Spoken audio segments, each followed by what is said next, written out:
खंडवा जिले के पुनासा में विगत शुक्रवार शाम करीब 7 बजे सराफा व्यापारी के साथ हुई सरेआम लूट की सनसनीखेज वारदात के 4 दिन बीत जाने के बाद भी पुलिस के हाथ खाली हैं। हथियारबंद लुटेरे अभी तक पुलिस गिरफ्त से बाहर हैं, जिससे क्षेत्र के व्यापारियों और आम नागरिकों में भय और आक्रोश का माहौल बना हुआ है। प्राप्त जानकारी के अनुसार शुक्रवार शाम पुनासा के मुख्य बाजार में सराफा व्यापारी राकेश सोनी पर 6 से 7 लोगों ने बंदूक और तलवार लहराते हुए हमला कर दिया था। लुटेरों ने लाठी डंडों और पत्थरों से व्यापारी पर हमला किया और सोने चांदी से भरे बैग लूटकर फरार हो गए थे। बताया जा रहा है कि लूटे गए माल में करीब 80 किलो चांदी और 900 ग्राम सोना शामिल था, जिसकी बाजार कीमत लगभग 3 करोड़ 15 लाख रुपए आंकी गई है। घटना को अंजाम देने के दौरान लुटेरों ने हवा में फायरिंग कर बाजार में दहशत फैला दी थी। सरेआम बाजार में हुई इस वारदात से व्यापारी वर्ग ही नहीं बल्कि आम लोग भी बुरी तरह सहम गए थे। लूट के बाद आरोपी धाराजी मार्ग की ओर भागे, लेकिन अभी तक उनका कोई ठोस सुराग पुलिस को नहीं मिल पाया है। मामले की गंभीरता को देखते हुए खंडवा पुलिस पूरी तरह अलर्ट मोड में है। खंडवा एसपी मनोज कुमार राय, अतिरिक्त पुलिस अधीक्षक अजय रघुवंशी और पुनासा एसडीओपी मनोहर सिंह गवली स्वयं जांच की निगरानी कर रहे हैं। पुलिस के साथ साथ साइबर एक्सपर्ट की टीमें भी आसपास के सीसीटीवी फुटेज खंगाल रही है। छोटे से छोटे सुराग को ध्यान में रखते हुए बारीकी से जांच पड़ताल की जा रही है। घटना के कुछ ही देर बाद कांग्रेस जिला अध्यक्ष उत्तमपाल सिंह पुन्नी भी मौके पर पहुंचे थे। उन्होंने शासन प्रशासन पर सवाल उठाते हुए कहा था कि सरेआम हुई इस लूट की घटना से क्षेत्र में भय का माहौल बन गया है।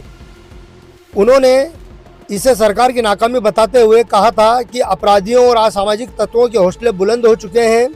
साथ ही पुलिस प्रशासन को चेतावनी दी थी कि यदि लुटेरों को जल्द गिरफ्तार नहीं किया गया तो बड़ा आंदोलन किया जाएगा।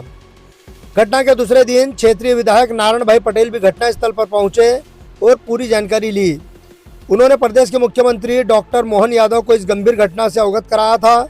मुख्यमंत्री ने पुलिस अधिकारियों से चर्चा कर लुटेरों को जल्द से जल्द पकड़ने के निर्देश दिए थे।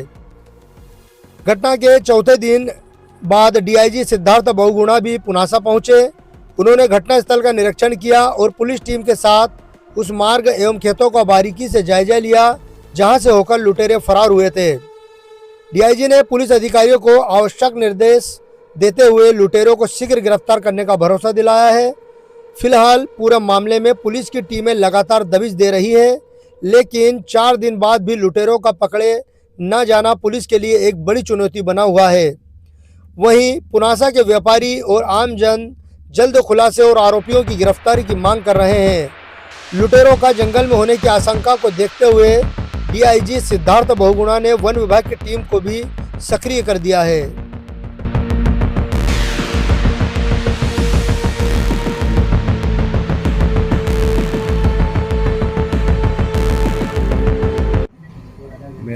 मैंने दुकान मंगल करी और दुकान की शटर गिराने के पहले ही उन लोगों ने मेरे पे वार करा। मैंने अपने दोनों झोले बाहर रखे बैग होटले पे और मैं शटर गिराने वाला था, इतने में उन्होंने आके मेरे पे वार करा। मुझे बेस बाल के बैग से मारा और उन लोगों ने मेरे दोनों बैग उठाए। मैंने रोकने की कोशिश करी तो उन्होंने मुझे क्या राड से मारा, क्या मारा। उन्होंने पत्थर भी मारे और बेस बॉल से भी मारा उन लोगों ने मुझे। और वो 4-5 जन भिड़े थे और उन्होंने मुझे इस तरह से मारा। और फिर मैं वो भगे, उन्होंने बैग लेके भगे तो मैं उनके पीछे दौड़ा भी तो वो लोग मुझ पे पत्थर मारा कर। आखिरी में जब मैं वो उनके पीछे वहाँ तक गया तो उन्होंने एक जोर से जो पत्थर मारा मुझे यहाँ बाथरूम के यहाँ पे लगा, तो मैं फिर वहीं बैठ गया और उसका उन्होंने फ़ायदा उठा के वो लोग जंगल की तरफ घुस गए और वो बोल भी रहे थे कि इसको कट्टे से मारो। नहीं, आप अकेले थे कि आपके पीछे ये भी था? मैं अकेले ही उनके पीछे दौड़ा करा, उनके पकड़ो रहे और वो लोग मुझे रास्ते में पत्थर मारते, उनको जो मिला रास्ते में उन्होंने मुझे मारा। वो उधर भग गए फिर और वो लोग उधर वो कॉर्नर के खेत से वो कोने पे बिलाला मोहल्ले के वहाँ से कोई आया था दौड़ के पीछे? मेरे पीछे कोई नहीं दौड़ा, मैं ही दौड़ा क्योंकि लोग डरे हुए थे उन मारने कूदने में। हाँ, वो लोग फायर करने का जरूर बोल रहे थे कि कट्टे से फायर कर बोल। मतलब उनके पास हथियार भी थे? हाँ, हथियार थे। ठीक है ना। जैसे कि आपको विदित है, पुनासा में 9 तारीख को शाम को एक डकैती हुई है, जिस पर भी अपराध पंजीबद्ध हुआ है और इसमें अभी हमारी पूरी पुलिस टीमें बहुत मुस्तैदी से लगी हैं। Additional SP Rajesh Raghuvanshi, SDOP हमारे गौली साहब और उनकी पूरी टीम दिन रात यहीं पे कैंप करके लगी हुई है और हमारे लिए एक चैलेंज है और मुझे आशा हम जल्दी इसको डिटेक्ट करेंगे। निस्संदेह ये घटना है, एक ऐसी घटना है जिसको हम हमारे लिए चैलेंज है और हम जैसा कि मैंने बोला चैलेंज के रूप में इसको डिटेक्ट करेंगे। हाँ, इसी तारतम्य में आज यहाँ आना हुआ और हमारे अधिकारियों के साथ घटनास्थल का निरीक्षण और अपनी टीम के साथ एक बैठक भी हुई जिसमें कि उनसे चर्चा हुई कि अभी तक क्या क्या एफर्ट्स हुए और आगे के लिए दिशा निर्देश भी दिए गए।